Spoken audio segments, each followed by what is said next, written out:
এই মনু এদিক তাকাও। এই মাসে যে বেতন পাই আর রেমিটেন্স কিভাবে পাঠাইবা? বিকাশে পাঠাবো। ব্যাংকে পাঠাইবা না? না, ব্যাংকে পাঠাইতাম না। কিলিকে তোমার এত খুব কেন? প্রবাসীরা আসিফ নজরুল প্রবাসীর জন্য কিছু করে না। ওকে। এ ফারুক, তুই বলে দেশে যাবি, মোবাইল কিনছ, তো মোবাইল তো বলে নিতে দিব না, তোর টাইম দিয়ে দিছে 60 দিন থাকার লাগিয়া। এই মাসের রেমিটেন্স কিভাবে পাঠাবি? রেমিটেন্স দিতে পাঠাবো, বিকাশে পাঠাবো, বিকাশে। ব্যাংকে কোনো রেমিটেন্স চাইব না। যে পর্যন্ত আসিফ নজরুল প্রবাসীর কাছে ক্ষমা না চাইব, মাপ না চাইব, এই পর্যন্ত কোনো ব্যাংকে কেউ টাকা পাঠাইব না। Remittance shutdown. ওকে। রেমিটেন্স একদম নিচে লেগামো।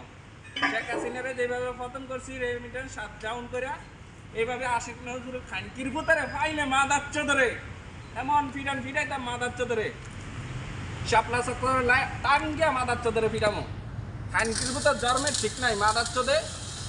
মন্ত্রী হওয়ার আগে এক কথা কইছে, মন্ত্রী হইয়া অনেক মাদাচ্ছ দে আর এক কথা কয়। এই দেখ, খানকির ভিতর জন্মের মালয়েশিয়া থেকে এই যে রেমিটেন্স কামাইতেছে, এমন একটা কান্দ উঠিয়ে দিবে, এমন একটা হাইজিন কান্দ উঠিয়ে দিবে মাদাচ্ছ ধরে।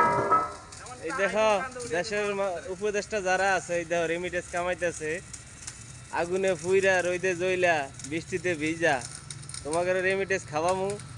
5 আগস্টের থেকে কিছু বলে নাই প্রবাসীরা, দেশটাকে ভালোভাবে চালাবে বলে, কিন্তু আসলে তোমরা চালাইতে দিতেছ না। এখন প্রবাসীদের উপরে তোমরা জুলুম করে নিয়ম নীতি ধার্য করতেছ। তাই আমরা সবাই রেমিটেন্স শাটডাউন করে দেব, দেখি তোমরা কয়দিন টিকতে পারো। এগুলা সব রেমিটেন্স কামাইতেছে। 5 আগস্টের পর থেকে 1-1.5 বছর হয়ে যেতেছে, সব ব্যাংকে টাকা পাঠাইছি। এখন আর ব্যাংকে টাকা পাঠাবো না, রেমিটেন্স শাটডাউন। ভালো থাকবেন সবাই। মালয়েশিয়া প্রবাসী যারা আছেন, কোনো রেমিটেন্স পাঠাবেন না ব্যাংকের মাধ্যমে, রেমিটেন্স জমিয়ে রাখেন। আসিফ নজরুল উপদেষ্টা যারা আছে, এরা যদি সোজা হয় তাহলে আপনারা রেমিটেন্স পাঠাবেন। ভালো থাকবেন। দেশ লাগে যান খানকির উপরে আমার করে কয় দেশে গেলে 60 দিন থাকতে হবে, মা দাঁত 60 দিন পরে ট্যাক্স দিতে হবে। আর বাইরের দেশ খানকির ভিতরে পাইলে এমন পিটান পিটাইতাম রে ভাই, মনে জালটা মিডিয়া লাইতাম মা দাঁত ধরে পাইলে। সোজা হয়ে যাও, সোজা হয়ে যাও। প্রবাসী কিন্তু খেপলে তোমরা থাকতে পারবে না, বেশি দিন টিকতে পারবে না। গুগু দেখছে, গুগুর ফাঁদ দেখো নাই। খানকির ভিতরে আমার একটা হাইজিন উড়িয়ে দিতাম কান্দার মধ্যে, খানকির ভিতরে দেখ কেমন লাগে।